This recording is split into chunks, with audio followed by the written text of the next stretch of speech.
Have you ever yawned just because someone else did?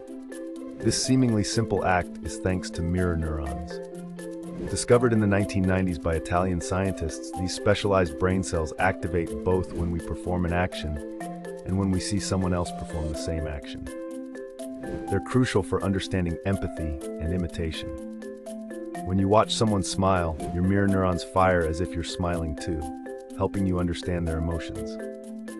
This phenomenon plays a vital role in social interactions, learning, and even empathy. By mimicking others' actions and feelings, mirror neurons help us connect and learn from one another, making them a foundational element of human experience.